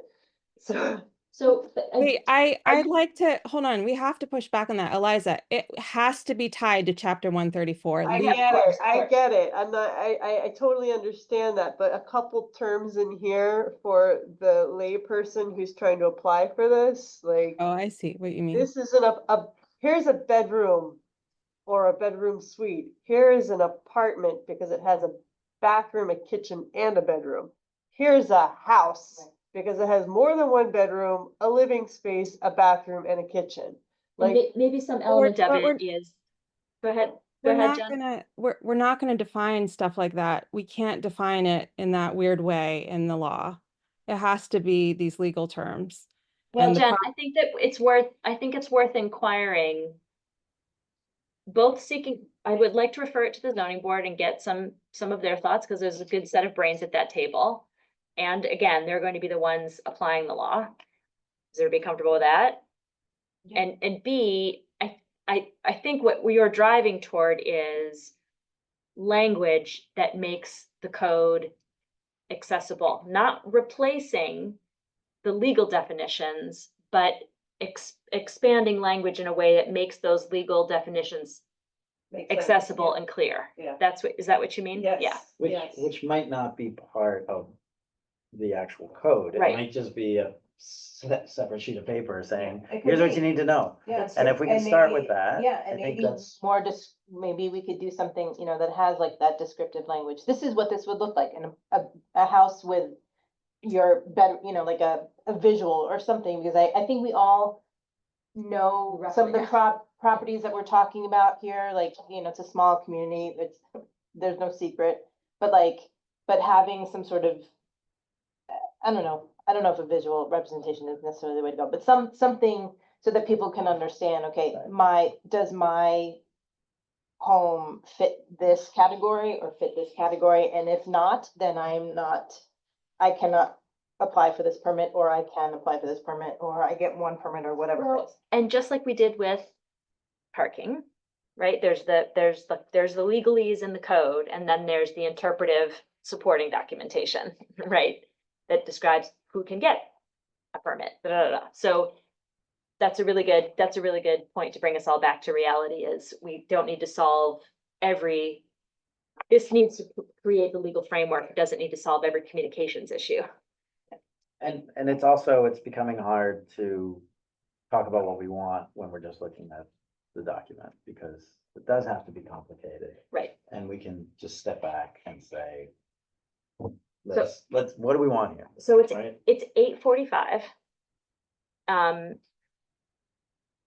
getting pretty worn down. I don't know about everybody else.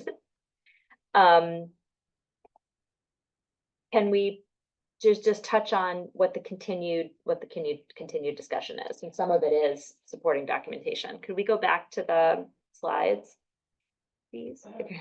Did we want to vote or something on the MF district? Or did we get lost on that? Well, I'm Laughing.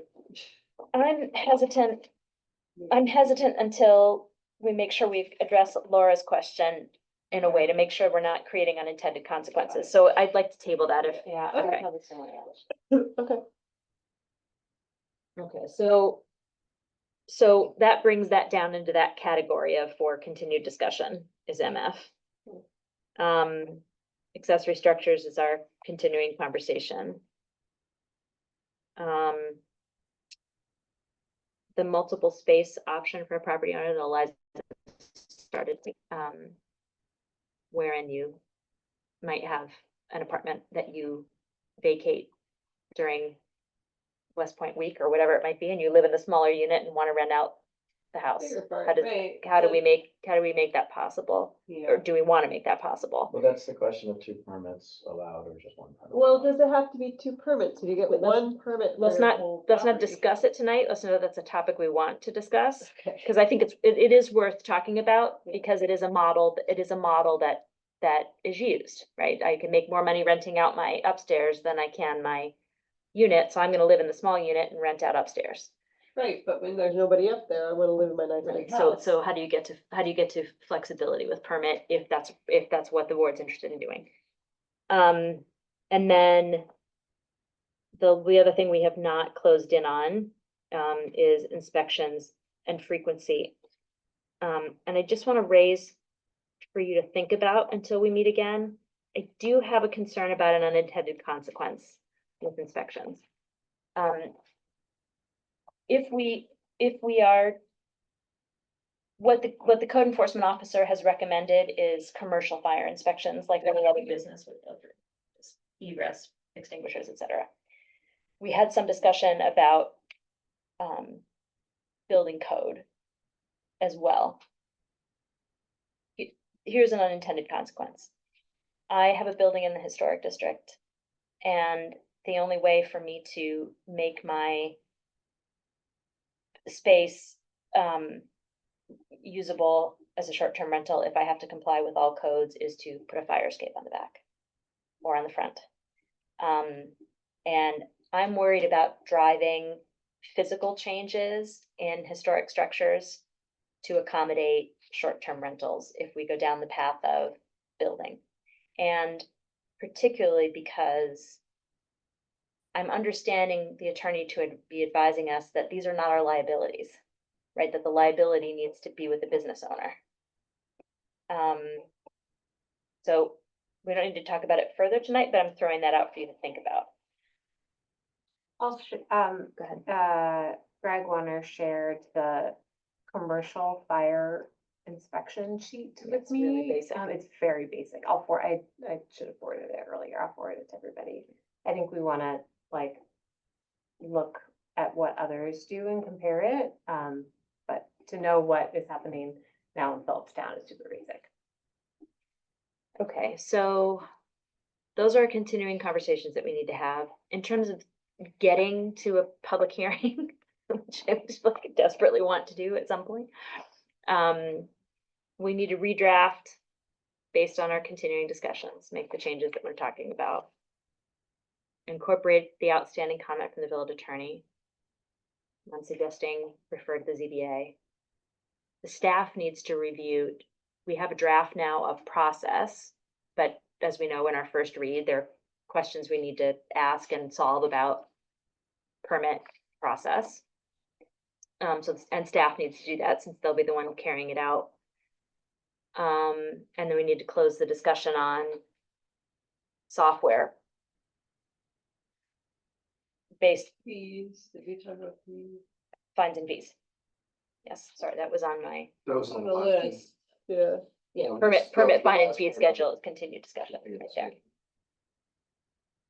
Okay, so it feels like it will never end. I think a break from it will be good for everybody. Laura, thank you for,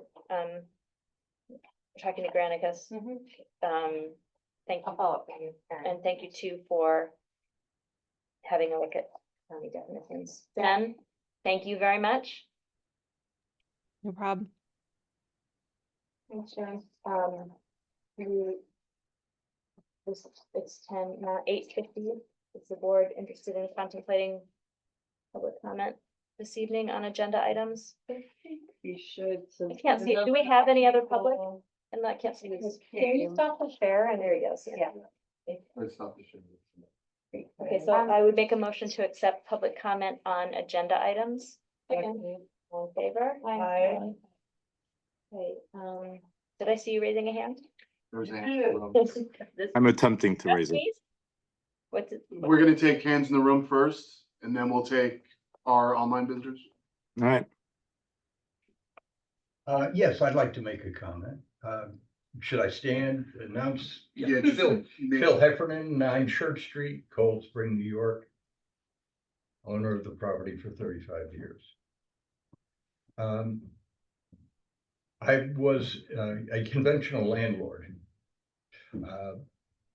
Very lucky that I was able to purchase that. Phil, can I, like, 3 minutes, please? I got it. Okay. Purchased that building. And I was a good landlord. Kept the rents within parameters that I felt people could pay. And the highest rent I ever got for one of these very small, almost probably accessory apartments was $1,500 a month. You divide that by 30 and that's $50 a day. I am forced, because it was never separated, to give away free electricity, to give away heat, hot water, not compensated. So most of the time that I did rent to long-term renters, I was in the red. And that was then. Then Airbnb came along, and I've been doing that for 5 years. And Without a permit? Just- without a permit, because there was no permitting process allowed at that time. And I was able to rent properties for between 150 to 225 a night. I'm generally able to rent weekends. But the return is you are entertaining cutting my retirement income and the ownership and maintenance and stewardship of this building. 75%. Which is rather extraordinary when you think about it. This is kind of real world.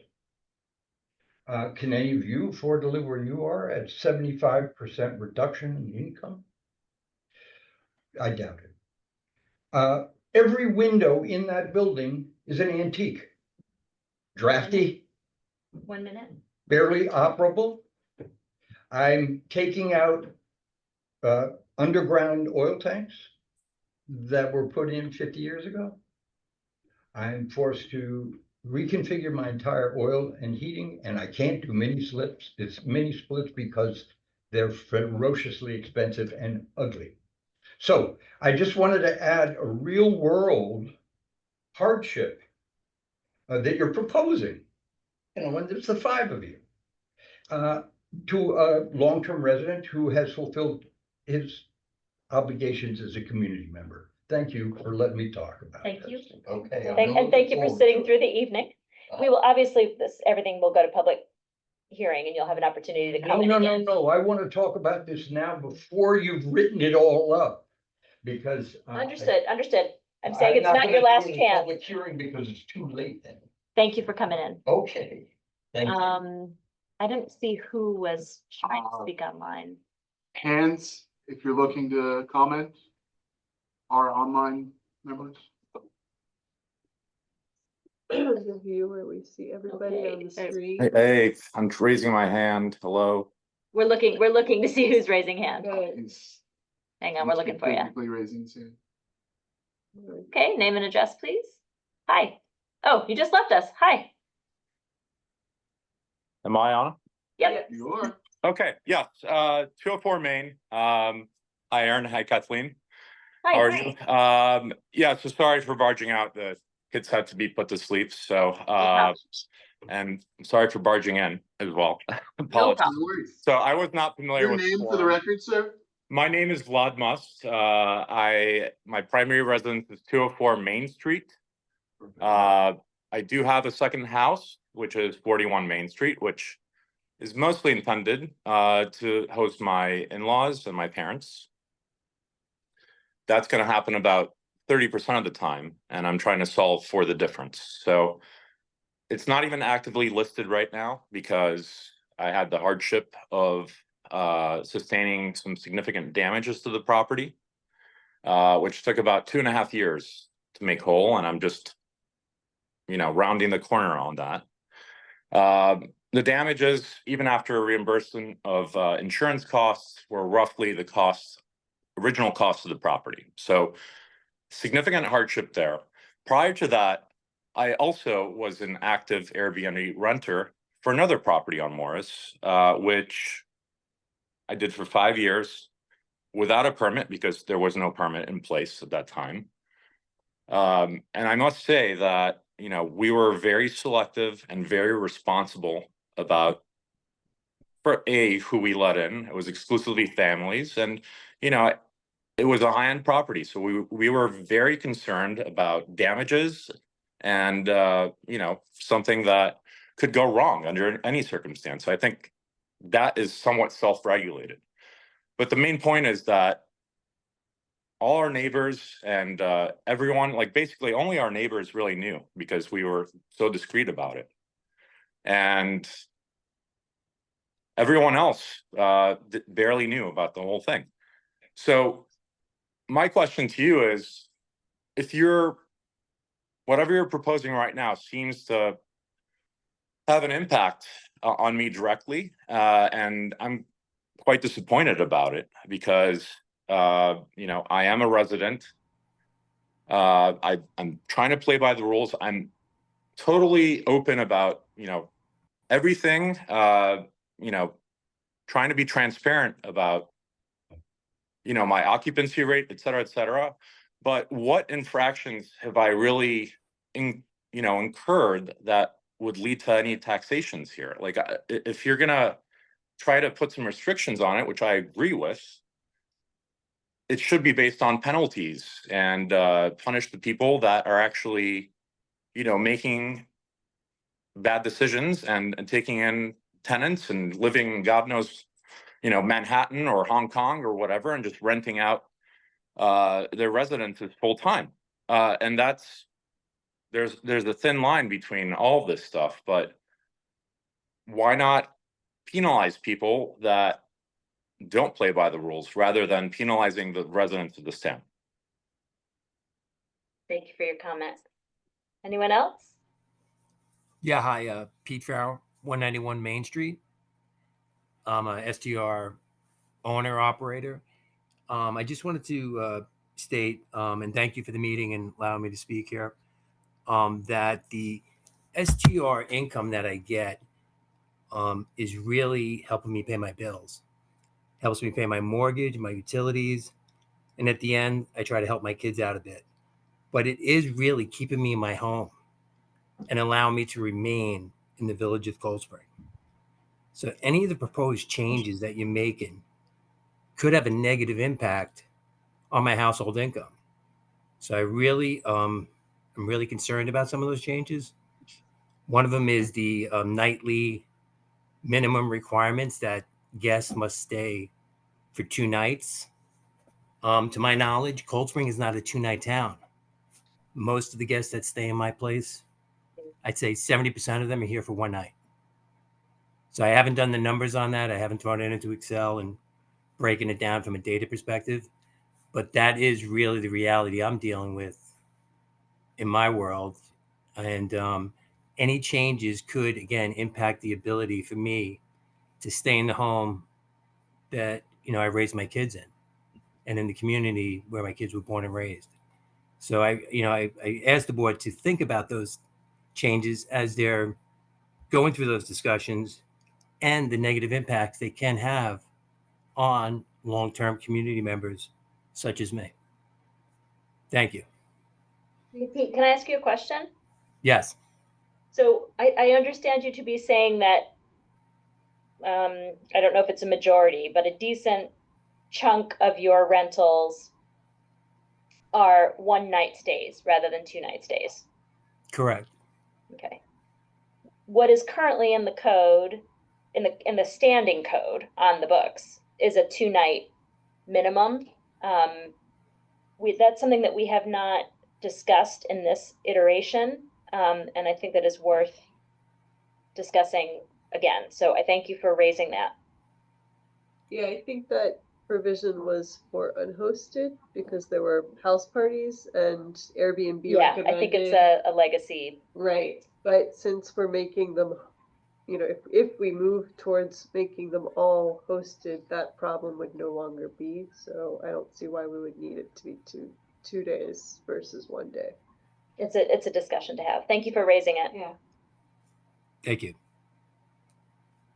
Anyone else? I don't know who, is this person raising a hand? No. No. Okay, well, I think seeing none. No, we got- Anybody else? Okay, Last the call. rest is. Oh, Rebecca Ramirez is lifting. Are you raising your hand, She- Rebecca? She's waving at us. I did. So sorry. I couldn't do it from here. It's okay. Thank you. Thank you for making the announcement, Mayor Foley. It's really important that,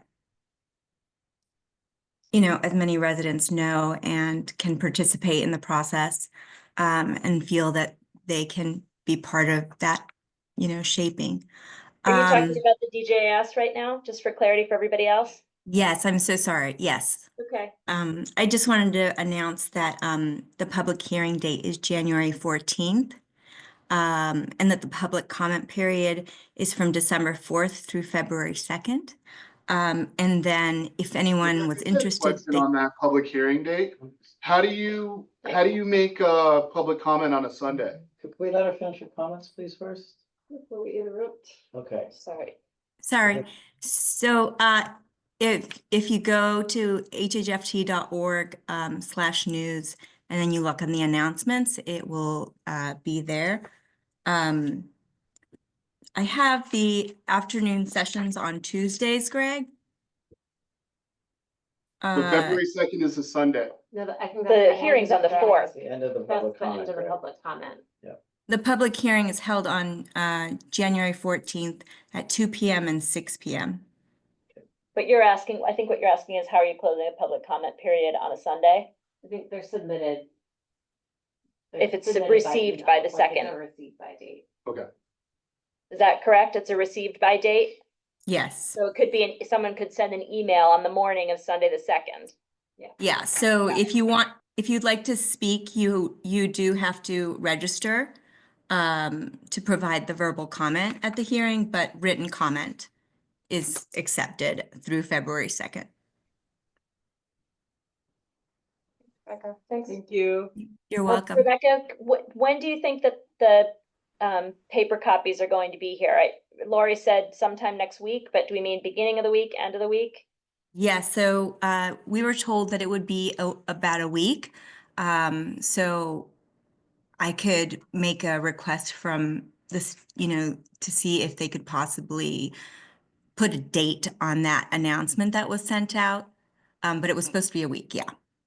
Okay, my concern is that there are people who don't access, we had a call today from a resident who is not an internet user, and she wants the paper copy, and so she's a week out of review time on a 2-volume public document that was announced as available when it's not. Yeah. So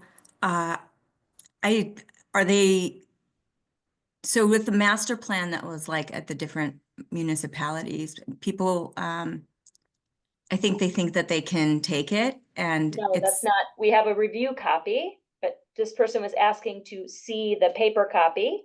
Yeah. We don't have a paper copy. So an announcement went out saying you can find paper copies at these locations, and these locations do not have paper copies. So just throwing it out for consideration that the opening of the period, the resource is not available for everyone who wants it in various formats today. So my question that I would intend to ask of New York State Parks is, can we consider from the date that the actual public availability is in place? The full public availability. Yeah. Thanks. I support that, yeah. Any other What discussion? public hearing is that? For the Fjord draft Trail. general environmental impact Fjord statement for Trail. Fjord Trail. Oh, the Fjord Trail. Ah. That's in shorthand, Fjord. Okay, motion to adjourn, I'd like to make a motion to adjourn. all in favor, or second? Hi. All in favor? Aye. Aye. Thank you, Phil. Thank you.